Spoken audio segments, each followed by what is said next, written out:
The wind screamed like a wounded animal. Hail battered the forest canopy, shredding canvas and snapping branches like dry bone. Inside a fragile tarp-covered shelter, 4 children huddled under quilts that barely held back the cold. A timber beam cracked, then crashed down. Blood bloomed on her forehead as she threw her arms over them. No one screamed, but panic choked every breath. Miles away, Jonas McCrae dropped his tools and ran. She never asked for help, not once. But when the roof caved in over 4 sleeping children, he was already running. She bled. They cried. And the man who thought he'd die alone opened his heart to a family he didn't know he needed. This is how a barn became a home, and how silence turned into love. Jonas McCrae had grown used to silence. Not the peaceful kind, but the kind that settles into your bones after too many winters alone. His ranch in the Wyoming territory sat tucked between pine-covered hills and long-forgotten trails. He spoke more to his horses than to any man, and most days, even they didn't say much back.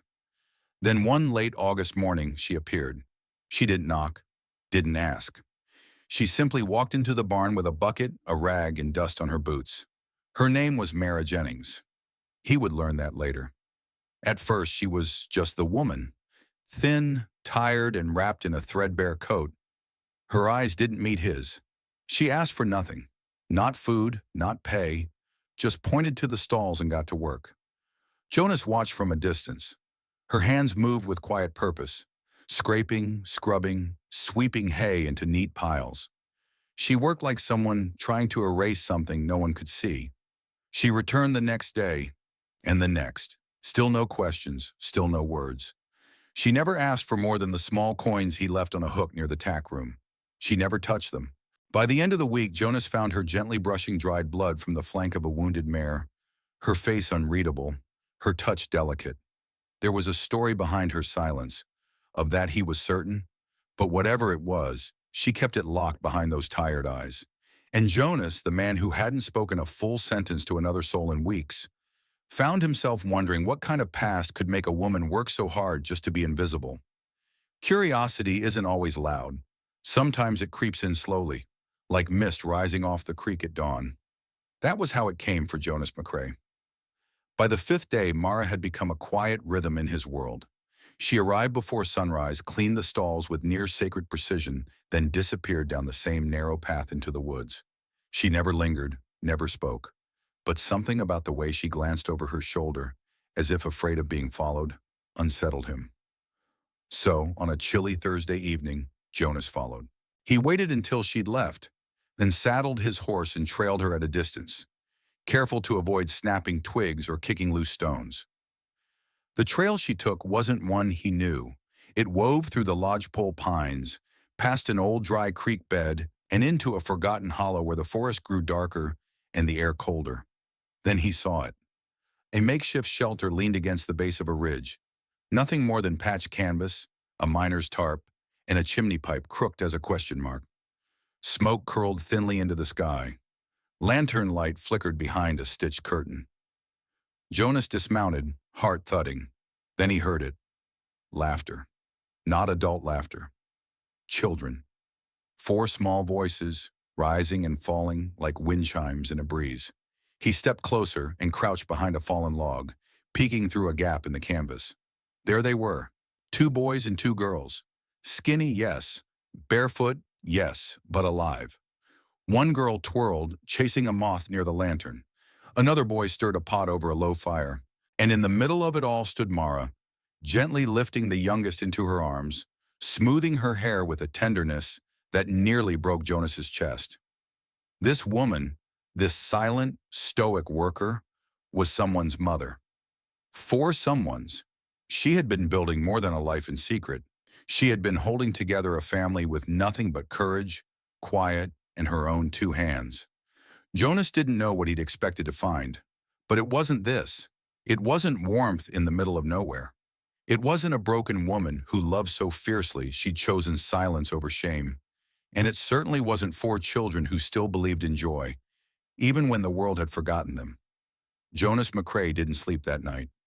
Long after the lanterns burned out and the wind settled across the ranch, His thoughts stayed tangled in the image of that broken shelter, of 4 children playing in the firelight, while their mother, stoic, scraped thin by life, wrapped herself around them like armor. She hadn't asked for help, not once, and yet the hollow ache in his chest whispered, "You can't unsee this now." So the next morning, before dawn, he bundled a sack of flour, a slab of salted pork, and a small jar of dried apples. He wrapped them tight in burlap, tied it all with twine, and hung the bundle from an old rusted nail on the side of the woodshed. He didn't leave a note, just a scrap of paper with 3 words, penciled in blocky, awkward print. For the children. He didn't wait. He couldn't.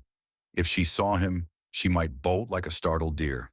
He simply left the bundle there and returned to his chores. Later that day, Mara showed up at the barn as always. Same quiet footsteps, same pinback hair beneath a fraying bonnet.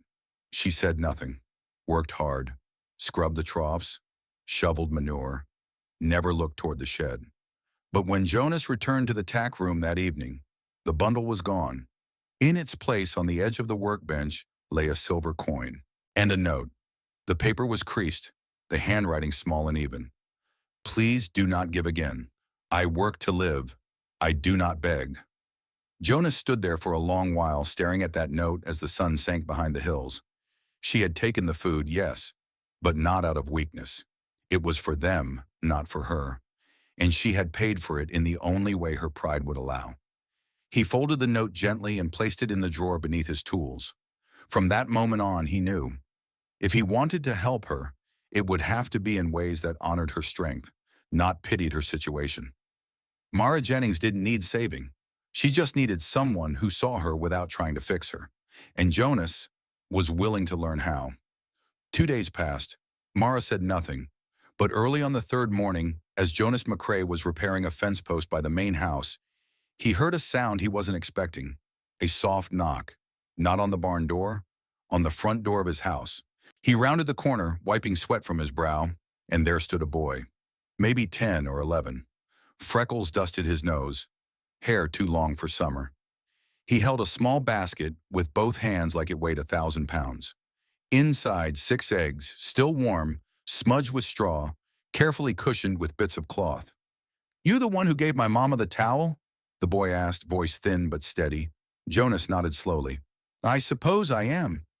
She said I should bring these," the boy continued, holding out the basket.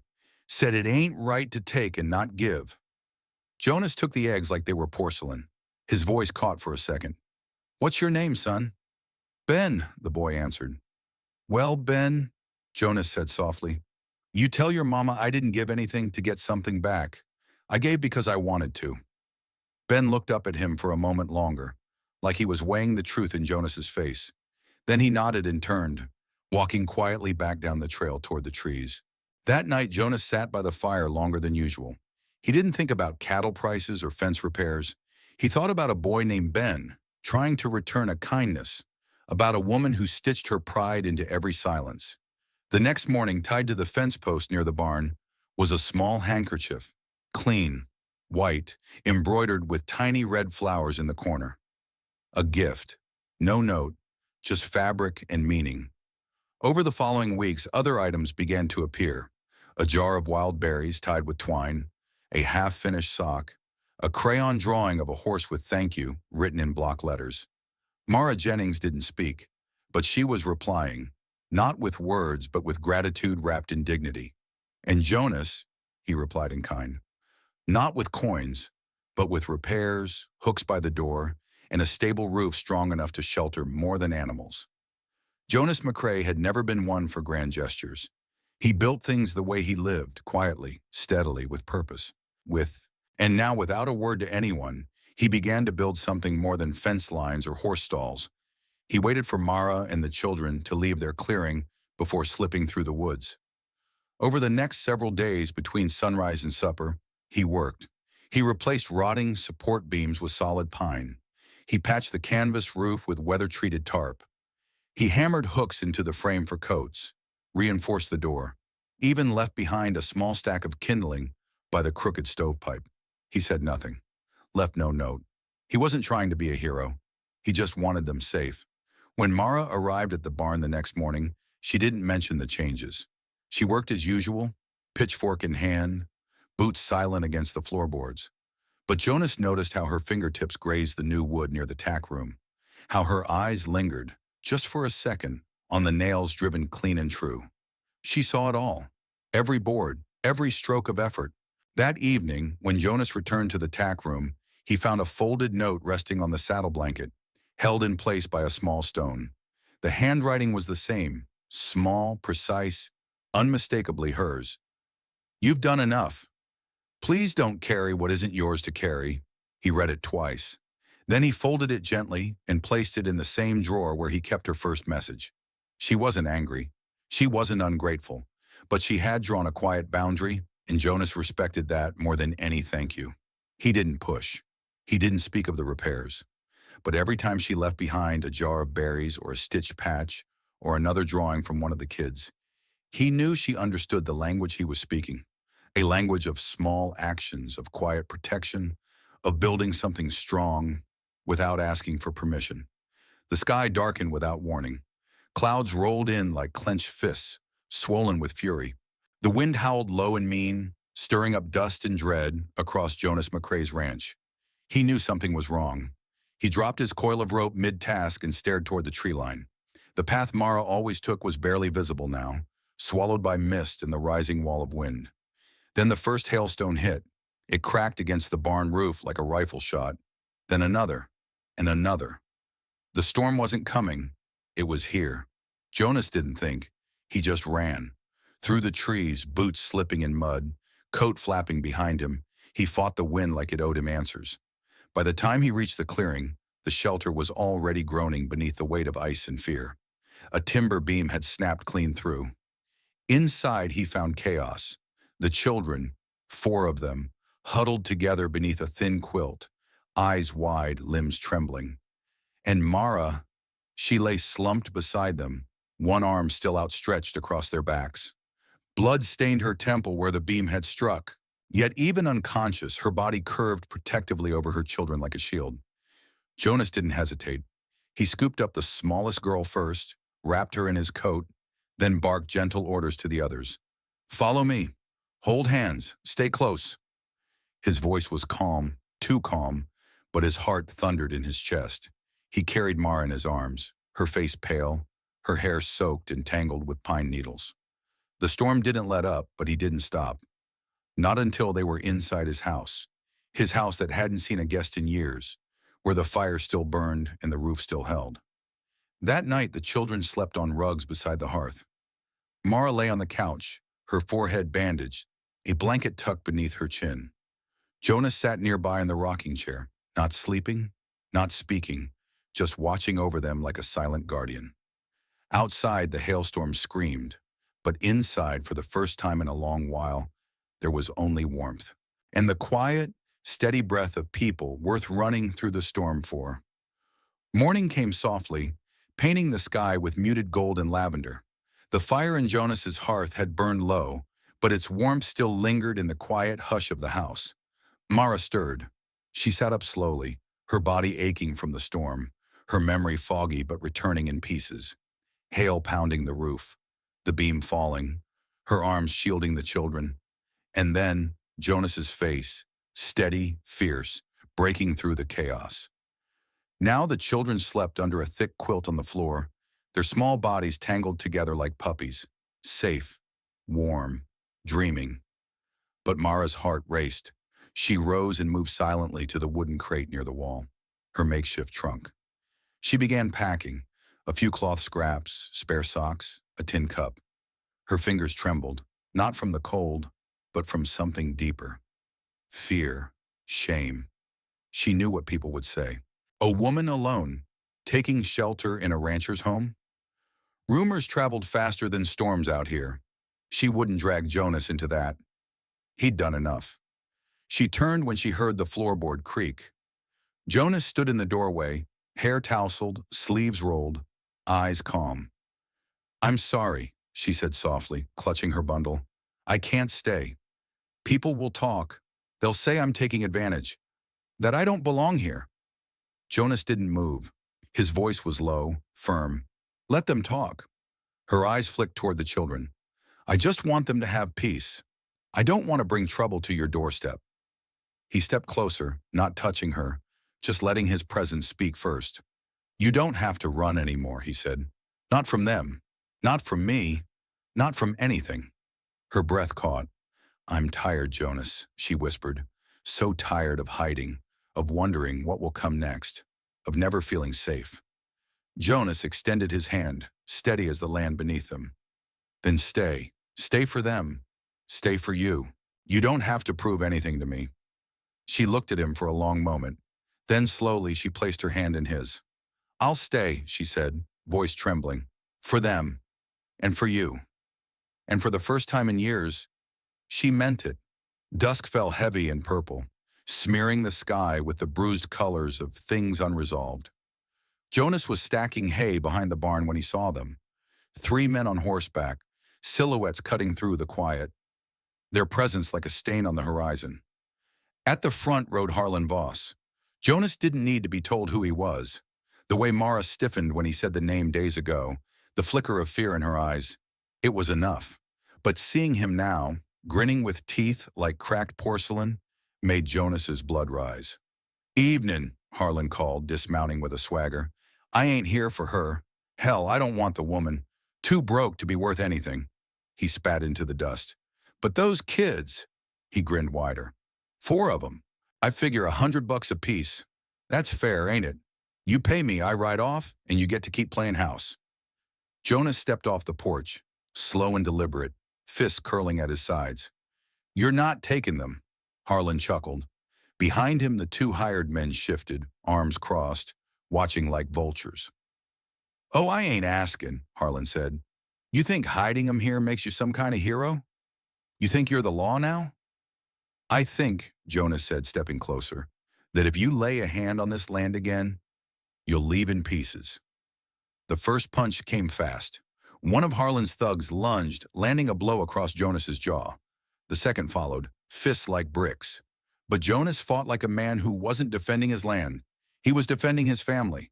Dust rose, blood mixed with sweat. Horses reared. The fight was brutal and brief. And when the 2 thugs saw the look in Jonas's eyes, the fury, the fire, they turned tail, muttered curses, mounted up and rode off. Harlan, stunned and alone, wiped his lip and spat blood. You'll regret this, he hissed. Jonas's voice was steel. No, you will. Mara stood at the doorway, her hands clenched, body shaking. She hadn't screamed. She hadn't begged. She had watched a man fight for what others had always tried to take from her. As Harlan disappeared into the night, Mara dropped to her knees beside Jonas. You're bleeding, she whispered, hands trembling. Jonas looked up, bruised and breathless, and smiled. That's what happens when you protect something worth keeping. The courthouse smelled of ink and dust, too clean, too rigid for the kind of life Mara Jennings had led. She sat at the front, back straight, hands clenched tightly in her lap until her knuckles turned white. Her dress was plain, her voice quieter than ever. Across the aisle, Harlan Voss slouched in his chair like he owned the place, his smirk painted with smug confidence. He wore a fresh coat, clean boots, and the scent of someone who thought charm was a weapon. The judge, a tired man with sharp eyes, shuffled through papers. Mr. Voss claims these children are biologically his and were taken without consent. Mrs. Jennings lacks documentation, witness statements, or legal guardianship papers. The words landed like rocks in Mara's chest. The children sat behind her. Ben, Elsie, Ruthie, Toby, silent and wide-eyed, their futures dangling on a thread. Harlan leaned back, arms crossed. $100 a head, he whispered under his breath, loud enough for Jonas to hear. Jonas's jaw tensed. The judge sighed. Without corroborating evidence, Then a chair scraped across the floor. Everyone turned. At the back of the room, an elderly woman stood, cane in hand, spine straight with the resolve of someone who'd waited decades to be heard. I'll testify, she said. Murmurs rippled through the room. Miriam Hatch, she announced, voice firm. I've lived in Wren Hollow 62 years. I saw that man on my ridge 2 months back. He said he didn't want her. Just the children. Said they were worth money. I heard it with my own ears. The judge leaned forward. You're certain? As certain as I am standing here. The silence that followed was deafening. Then the gavel struck. The court rules in favor of Mara Jennings. Full guardianship is granted. Mara didn't cry. Not then. But her shoulders eased. The children exhaled in unison behind her. Jonas reached out and gently squeezed her hand. And for the first time in too long, Mara felt something heavier than fear fall away. It was over. Not just the hearing, the hiding, the silence, the shame. They had won, not with fists, not with papers, but with truth that finally stood up and spoke. The morning after the verdict, the sky opened up with light, golden and forgiving. It poured across the fields of the McCrae Ranch like a blessing. Dew clung to the fence posts. Chickens scratched near the old coop, now broken but ready to rise again. Jonas stood beside Mara and the children, hammer in one hand, nails in the other. They were rebuilding, not just wood and wire, but trust, purpose, belonging. The kids passed boards and tools like seasoned ranch hands. Laughter drifted through the crisp air. Ruthie ran barefoot through patches of wildflowers, while Ben hoisted a beam with Jonas. Mara's hands were steady as she planted seeds into a fresh bed of soil. Hope buried deep, finally ready to bloom. Mama, little Elsie whispered, brushing hair from her eyes, can we stay here forever? Mara paused, her hands resting on the frame of the coop. She looked toward Jonas, who was wiping sweat from his brow with the back of his glove.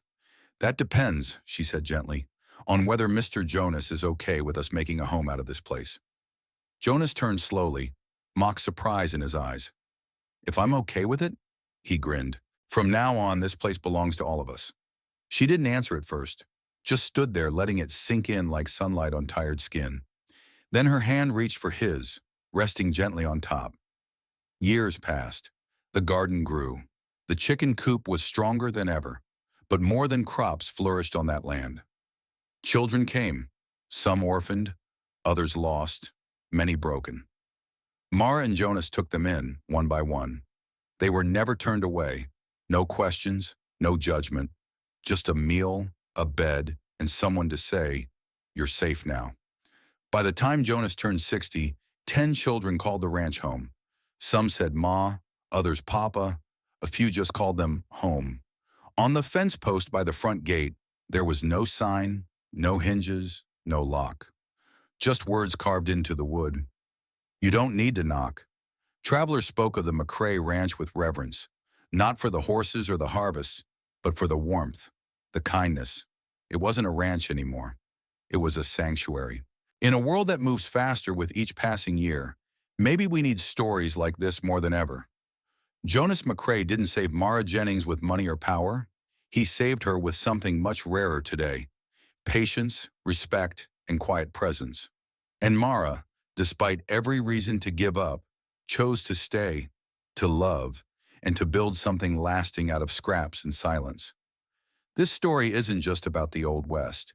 It's about the values that still matter now: dignity, second chances, chosen family, and the kind of love that doesn't announce itself, but shows up when it counts. How many people today are just one act of kindness away from finally feeling seen? How many Maras are out there, working hard, keeping quiet, hoping someone will simply knock with compassion? And perhaps the bigger question is, would we open our door like Jonas did? We'd love to hear your thoughts in the comments. What part of this story touched you most? Have you ever known a Mara or a Jonas in your life? Or maybe, have you been one? If this story spoke to you, whether as a reminder of your past or a hope for the future, please consider liking this video, subscribing to The West That Never Left, and sharing it with someone who still believes in love that grows slowly, deeply, and without conditions. Because in this wild and changing world, maybe we need more places where you don't have to knock. Thank you for listening. And remember, some doors don't open with keys. They open with kindness.